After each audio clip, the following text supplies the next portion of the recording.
Hello বন্ধুরা, তোমরা কেমন আছো? আমি খুব খুব ভালো আছি। আমরা ম্যামথ কেভ থেকে বেরিয়ে পরের দিনই চলে এসেছিলাম হচ্ছে শিকাগোতে। এইটা হচ্ছে শিকাগোর ডাউন টাউন। আর এই শিকাগোতে আমরা চলে গেছিলাম দেখা করতে। এখানে আমাদের একটা কাকু থাকে, সে কাকুর সাথেই দেখা করতে গেছিলাম। আর কাকুর বাড়িতে ঢোকার আগেই আমরা এই ডাউন টাউনটা ভালো করে ঘুরে দেখছিলাম।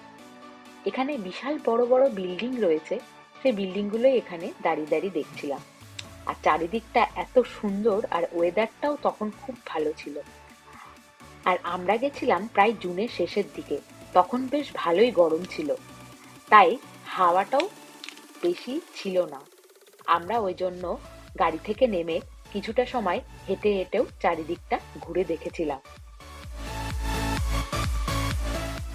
শিকাগোকে আমার পার্সোনালি খুব ভালো লেগেছিল। আমি দুবার গেছি এই শিকাগো শহরটাকে দেখতে। আর শিকাগোতে যখন আগেরবার এসেছিলাম তখন এয়ার অ্যান্ড ওয়াটার শো হচ্ছিল, যেটা মিশিগান লেকের উপরে ছিল। ওটা আরো বেশি সুন্দর ছিল। আর আমরা একটুখানি হাঁটার পরেই গাড়িতে উঠে গেছিলাম, কারণ মাদের হাঁটতে একটু অসুবিধা হচ্ছিল। তারপরে আমরা ওই গাড়ি করেই চারিদিকটা ঘুরে দেখেছিলাম। এটা হচ্ছে শিকাগোর একটা মিউজিয়াম। আর আমরা খুঁজে খুঁজে একটা পার্কিং পেয়েছিলাম, কারণ এই ডাউনটাউনের ভিতরে গাড়ি পার্কিং করার জায়গা খোঁজা খুব মুশকিল। খুব আগের থেকে না খুঁজলে পার্কিং এর জায়গা খুব একটা পাওয়া যায় না। আর তারপরে আমরা চলে গেছিলাম ফাউন্টেন দেখতে। এই ফাউন্টেনটা এত বড় আর এত সুন্দর, চোখে না দেখলে বিশ্বাসই করা যাবে না। আমি এর আগেও এই ফাউন্টেনের কাছে গেছিলাম। এই যে সেই বিশাল বড় ফাউন্টেন, এটার নাম হচ্ছে বাকিংহ্যাম ফাউন্টেন। এটা বিশ্বের বৃহত্তম ফাউন্টেনের মধ্যে একটি, যেটা এই শিকাগোতেই রয়েছে। আর তারপরে আমরা চলে যাচ্ছিলাম মিলেনিয়াম পার্কের দিকে। আর তারপরে আমরা চলে গেছিলাম মিলেনিয়াম পার্কে। আর এই পার্কে যাওয়ার আগেই দেখছিলাম একটা ছোট্ট জায়গা আছে, সেইখানে ফাউন্টেন রয়েছে ছোট ছোট, যেখানে বাচ্চারা স্নান করছিল, খেলছিল। এই গরমকালেই একমাত্র ফাউন্টেন গুলো খোলা থাকে, শীতকালে এইগুলো পুরো বন্ধ হয়ে যায়। আর এই টাইমটাই বেশ ভালো ভিড় ছিল। আর আমরা চলে এসেছি মিলেনিয়াম পার্কে, আর এখন সেই পার্কের ভিতরেই ঢুকবো। আর এই মিলেনিয়াম পার্কের ভিতরেই রয়েছে একটা বিন।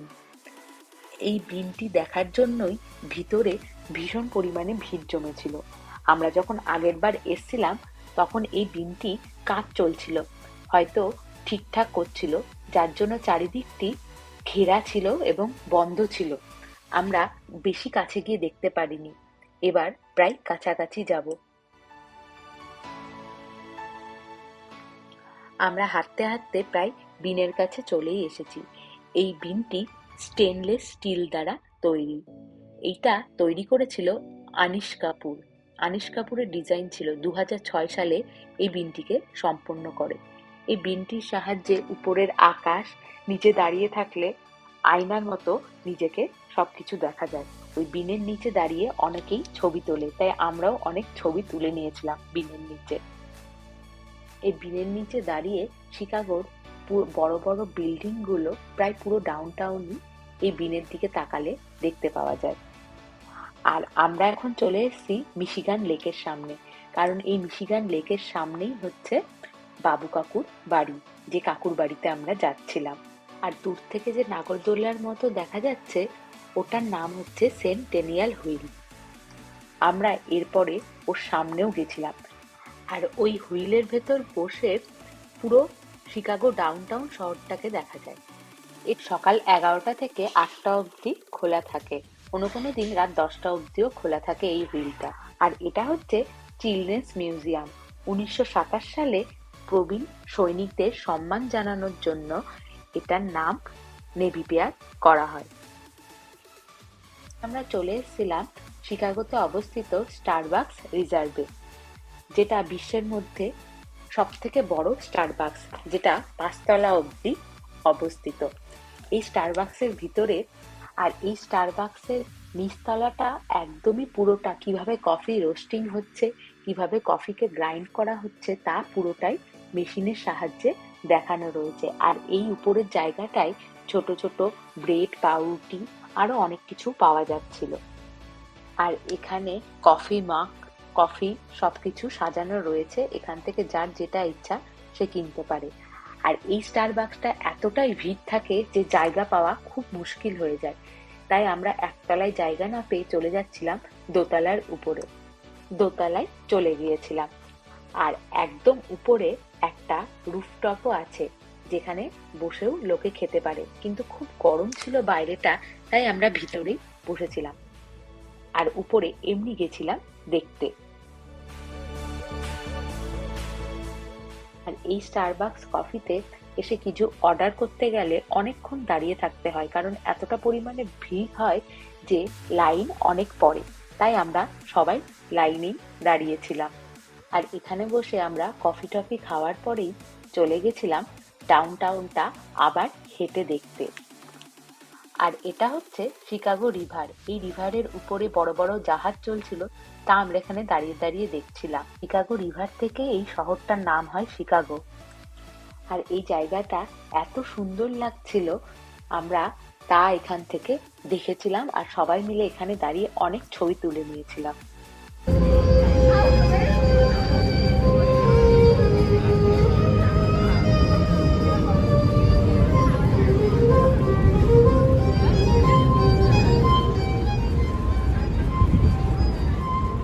আর তারপরে একজন মহিলা এত সুন্দর ভায়োলিন বাজাচ্ছিল, তা আমরা দাঁড়িয়ে দাঁড়িয়ে শুনছিলাম। আর তারপরেই চলে এসেছিলাম রাতের ডিনার করতে চায়না টাউনে। এই চায়না টাউনে আমরা সবাই মিলে এখানে ডিনার করে নিয়েছিলাম রাতে।